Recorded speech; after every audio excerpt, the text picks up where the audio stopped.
2021년 하반기 CTS 위크 소식 전해드립니다. 이날은 열방을 품은 CTS의 사역과 비전을 나눴습니다. 무분별한 이슬람 문화 유입을 우려하는 목소리가 커지고 있습니다. 교육 현장에서 쓰일 교과서에 담긴 이슬람 역사와 문화를 살펴보겠습니다. 수도권 인구 밀집 현상과 농어촌 인구 감소로 농촌교배 존립이 우려되고 있습니다. 주간교계 브리핑 시간에 짚어드리겠습니다.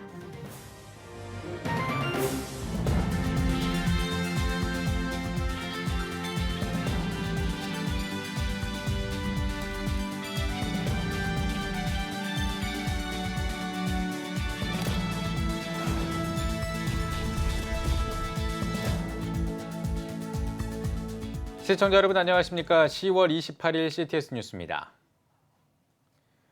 특별 모금 방송 CTS 위크가 주여 우리가 가겠나이다를 주제로 열리고 있습니다. 오늘은 셋째 날 소식을 전해드리겠습니다. 이날은 열방을 향한 CTS의 비전과 사역자들의 이야기를 나눴습니다. 박세연 기자입니다. 옹기장이의 찬양으로 문을 연 2021년 하반기 특별 모금 방송 CTS 위크 셋째 날. 셋째 날은 세계 열방 땅끝을 향해 가겠나이다라는 주제로 진행됐습니다. 방송에서는 세계 복음화를 위한 비전과 영상 선교의 중요성을 짚었습니다.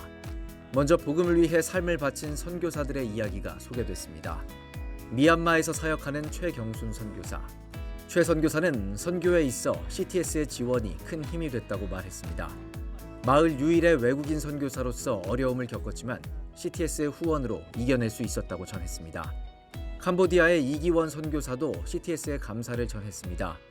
현지 빈민촌에서 구호 식량 나눔을 진행하는 가운데 CTS의 섬김으로 큰 힘을 얻고 있다고 고백했습니다. 한 인도의 선교사는 외로움의 터널 가운데 CTS가 한 줄기 빛이 돼줬다는 사연을 나눴습니다. 산소통조차 없는 사역지의 현실 가운데 CTS의 특별 모금 방송으로 사역을 이어나갈 수 있었다고 전했습니다. 셋째 날에는 후원자들의 특색 있는 사연도 이어졌습니다. 매달 3만 원씩 성도들의 사업장 이름으로 정기 후원 약정을 하는 CTS 동역가게 후원. 2년 전 CTS의 후원자가 된 남혜경 권사는 손자들과 함께 다시 한번 스튜디오를 찾았습니다.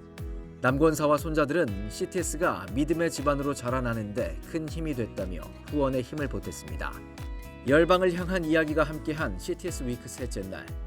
세계 복음화를 위한 비전과 영상 선교의 역할을 되새기는 자리가 됐습니다. CTS 뉴스 박세현입니다.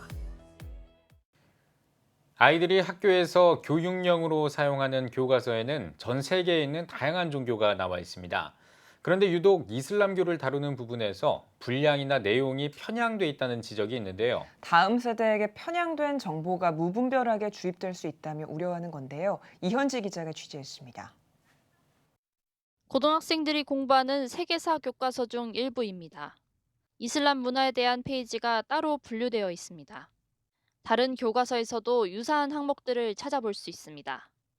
2015년 개정중학교 역사교과서에서 종교 부문 중 이슬람 관련 내용은 46%입니다. 해당 항목들에 대해 이슬람 문제 전문가들의 평가는 어떨까? 전문가들은 우려의 목소리를 표하고 있습니다. 기존에 나와 있는 이슬람 책들은 기존의 책들이 대부분이 무슬림이 썼다는 거예요. 이슬람을 포교하는 입장에서 선전하고 포장하는 입장에서 이슬람을 알리기 운동하는 거 이런 것들은 지양해야 한다. 무슬림들이 쓴 문서를 그대로 차용했기 때문에 객관성이 떨어지는 데다 문화를 수용하는 한국의 실정에 맞는 실질적인 내용이 부족하다는 겁니다. 전문가들은 무슬림 입장에서 쓴 콘텐츠가 아닌 한국인 입장에서 이슬람 문화를 어떻게 받아들일 것인가를 다룬 객관적인 교육의 장이 필요하다고 지적합니다. 이슬람 테러리즘이나 이런 그 근본주의자들은 부르카를 쓰게 강요한다든지 이런 것들은 성경적인 가치관뿐만이 아니라 일반적인 가치관에 비추어 봤을 때도 무리한 것이고 한국인들의 입장에서 이슬람에 대해서 이야기할 수 있는 것 필요하다는 거죠. 이슬람은 평화와 평등과 관용의 종교로 소개되어 있기 때문에 실제로 이슬람에 대한 좋은 호감과 이슬람으로 개종하려고 하는 그런 학생들까지 많다는 것을 우리가 무슬림들을 사랑해야 되지만 또 기독교와 이슬람이 뭐가 다른지 또 이슬람에서 믿는 것과 기독교에서 믿는 것은 어떤 상이함과 또 같은 점이 있는지에 대해서 학생들이 잘 알아야 될 필요가 있어서 한국 실정에 맞는 실질적인 교육 콘텐츠가 부족한 가운데 다음 세대 어린이들은 무슬림 입장에서 쓴 교육 콘텐츠를 무조건적으로 수용해야 하는 상황에 놓였습니다. 한국교회는 이를 어떻게 대처하고 있을까? 예장고신 총회 다문화사회연구위원회에서는 2012년 어린이를 위한 기독교와 이슬람 비교 교재를 출간했고 지난 8월에는 예장합동 총회 이슬람 대책위에서 어린이와 청소년을 위한 만화책을 선보였습니다. 하지만 몇몇 교단의 노력만으로는 공교육에 편향된 이슬람 교육 콘텐츠에 대응하기 어렵다는 게 전문가들의 의견입니다.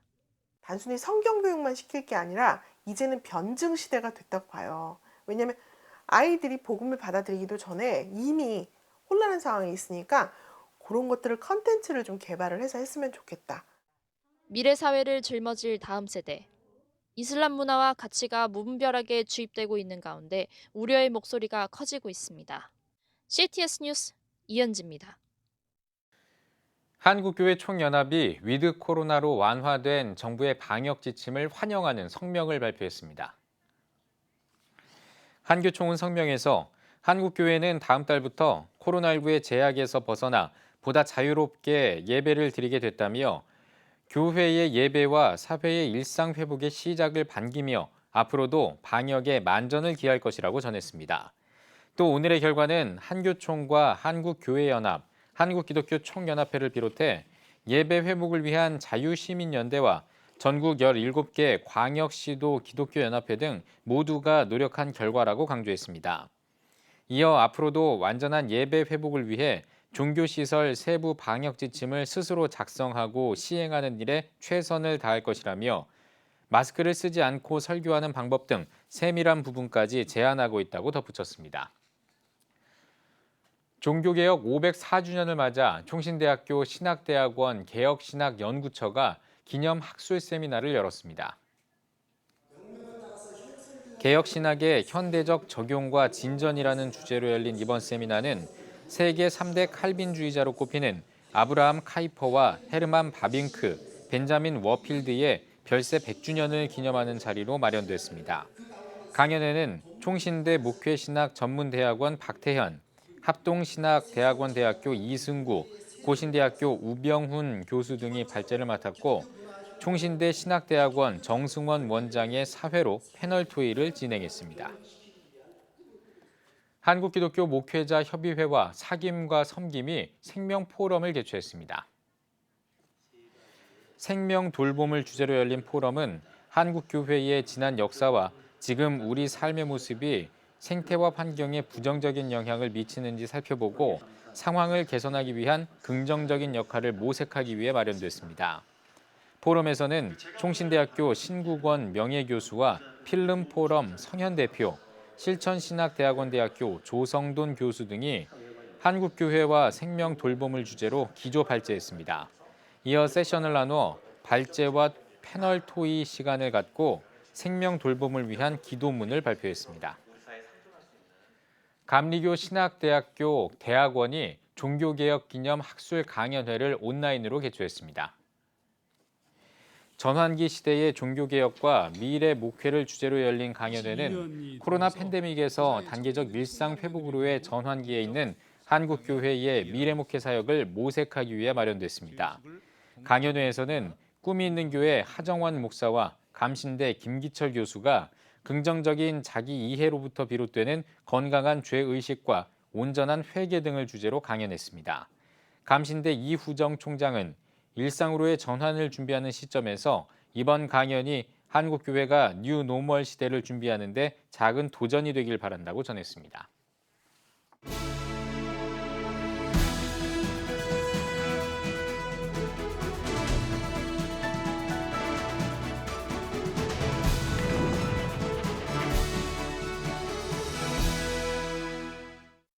(10월) 마지막 주일은 종교개혁 기념주일입니다. 종교개혁은 1517년 10월 31일 독일의 한 신학자에 의해서 시작되었습니다. 지금은 말틴 루터를 모르는 사람이 없지만 당시 그는 그렇게 유명한 신학 교수가 아니었습니다. 루터는 성경을 사랑한 사람이었으며 영적 시련을 극복하기 위해 날마다 무릎 꿇고 기도했던 기도의 사람이었습니다. 중세 교회가 성경의 권위보다 교회의 전통과 교황의 권위를 앞세울 때 참된 교회를 회복하기 위해서 성경에 기초한 95개의 조항의 성명서를 발표하게 된 것입니다. 당시의 사람들은 루터의 신앙과 용기에 박수를 보내면서도 실제로는 뜻을 함께하지 못했습니다. 교황의 권위에 도전하기 위해서는 죽음을 각오해야 했기 때문입니다. 많은 성직자들이 중세 교회의 가르침이 성경에 비추어 보아 잘못된 것임을 알면서도 자신의 자리를 지키기 위해서 부패하고 타락한 권력에 무릎을 꿇었습니다. 모든 기득권을 내려놓고 주님을 따르겠다는 의지가 없이는 교회 개혁을 이룰 수 없음을 보여주고 있습니다. 하지만 루터 한 사람의 신앙과 결단이 교회를 개혁하는 초석이 되었습니다. 종교개혁의 정신은 점점 발전하였고 우리가 지금 믿고 따르는 5대 솔라의 원리로 정립되었습니다. 오직 성경, 오직 그리스도, 오직 믿음, 오직 은혜, 오직 하나님께 영광. 참 좋은 성경적인 원리가 아닐 수 없습니다. 하지만 시간이 흘러감에 따라 개혁주의 신학은 종교개혁의 정신을 잃어버리고 말았습니다. 개혁주의 신학을 표방했던 교회들도 성경에서 벗어나게 되었습니다. 성경보다 신학을 앞세우는 잘못을 범하고 있고 예수 그리스도의 흔적을 드러내는 믿음의 실천이 나타나지 않고 있습니다. 설교 강단에서는 십자가와 부활의 복음 대신 인간의 지식과 논리만이 넘쳐나고 있습니다. 사랑하는 시청자 여러분, 루터와 같이 용기 있는 한 사람의 신학자, 한 사람의 목회자가 필요한 시기입니다. 한국교회의 개혁을 위해서 목회자와 성도들이 십자가와 부활의 복음을 회복해야 합니다. 매년 맞이하는 종교개혁주일이 그냥 기념주일로 지나가는 것이 아니라 날마다 말씀으로 개혁되어야 한다는 종교개혁의 정신을 다시 회복하는 시간이 되어야 합니다. 역사와 전통을 자랑하는 것이 아니라 자신의 위치에서 하나님의 말씀에 순종하는 사람들이 많아질 때 한국교회는 다시 개혁되고 부흥할 것입니다. 자신에게 맡겨주신 사명을 돌아보면서 한국교회의 개혁을 위해 기도하는 모든 시청자들이 되시기를 주님의 이름으로 간절히 부탁을 드립니다. 지금까지 CTS 컬럼이었습니다.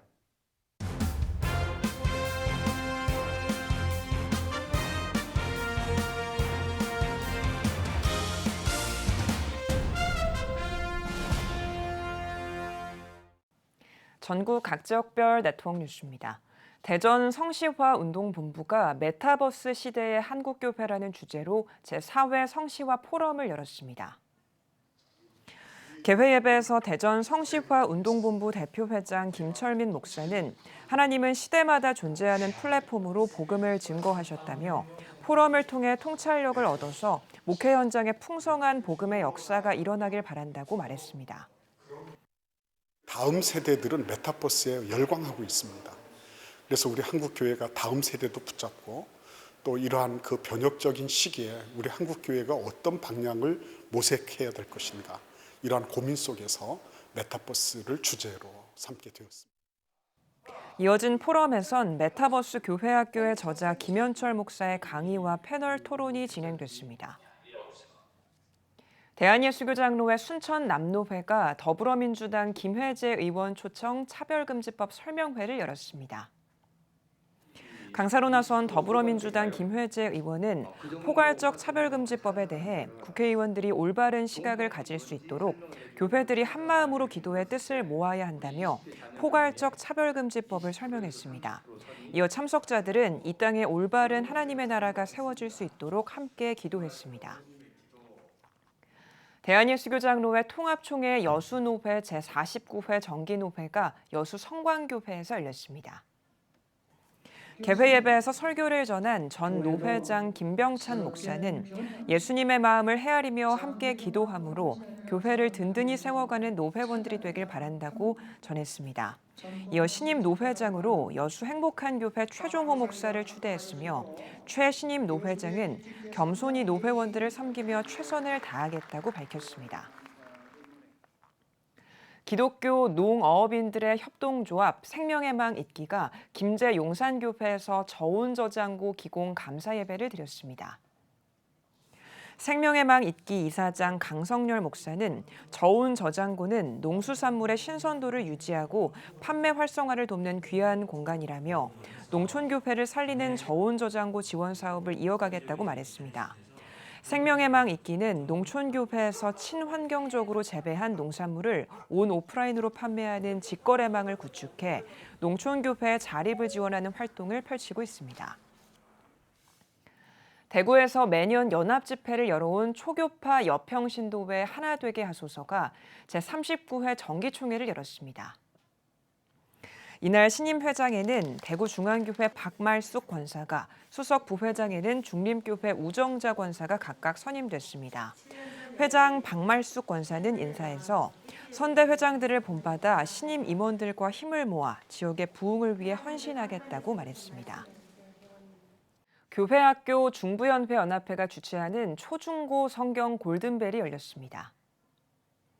개회 예배에서 말씀을 전한 만수교회 성요한 목사는 영적 호기심으로 선한 열매를 맺는 하나님의 자녀들이 되길 바란다고 권면했습니다.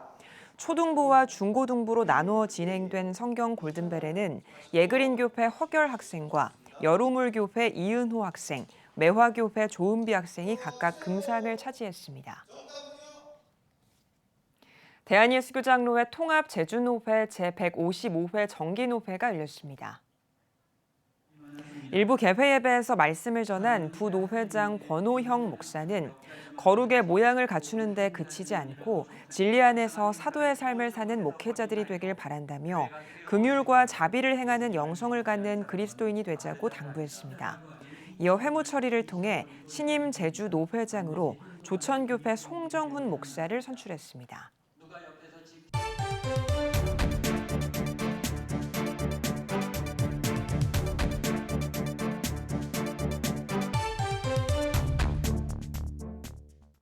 한 주간 기독교계 이슈를 살펴보는 시간입니다. 기독교연합신문 이현주 기자와 함께하겠습니다. 안녕하십니까?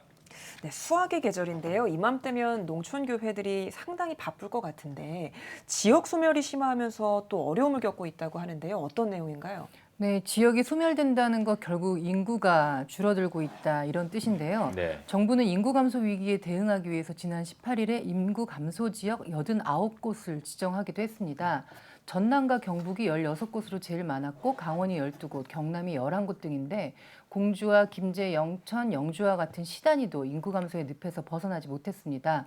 인구 소멸이 우려되는 지역은 대부분 농어촌 지역이라서 아이는 태어나지 않고 노인은 늘어가고 있는 현상이 심화되고 있습니다. 네, 아무래도 수도권 밀집 현상이 문제가 될 것 같은데 어떻게 보십니까? 네, 맞습니다. 우리나라 인구 밀도가 높은 편인데 예를 들어 드릴게요. 서울은 단위 면적당 16,000여 명인데 네. 강원도는 90명이라고 합니다. 네. 격차가 상당한데 수도권 인구 통계는 2,600만 명으로 전체 인구의 50%가 넘습니다. 농어촌을 보면요. 우리나라 임업 인구는 약 118만 가구로 2015년 대비 4.2% 감소했습니다. 전체 인구 대비해서 농업 인구는 5.7%에 불과한데요. 올해 처음으로 6%대가 무너졌다고 합니다.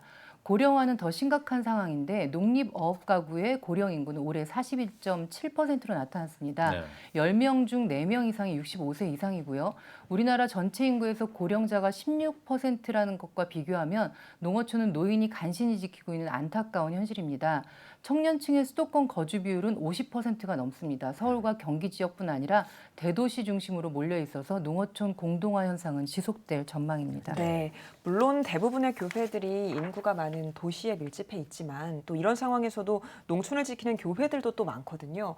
농어촌 교회 목회자들은 어떤 어려움을 좀 겪고 있을까요?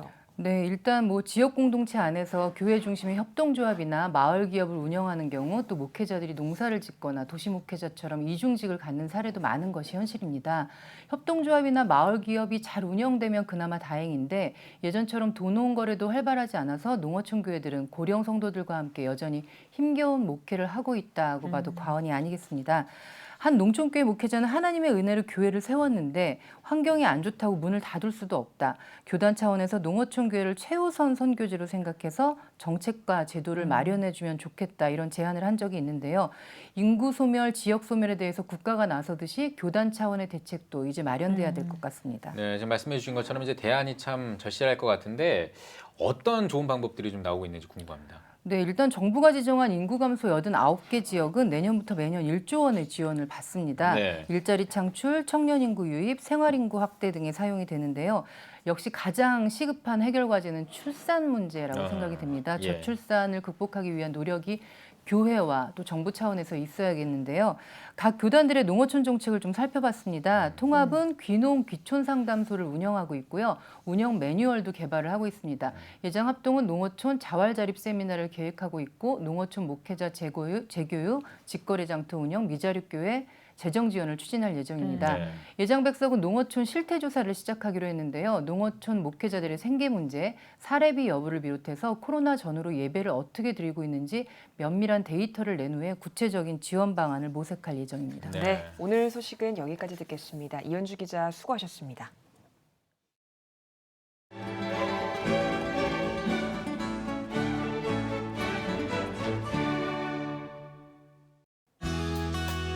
내일은 전국이 대체로 맑겠습니다.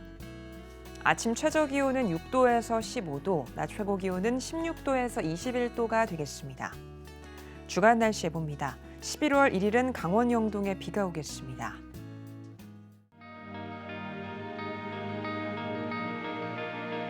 백만인 기도운동에 새롭게 참여하신 분들입니다.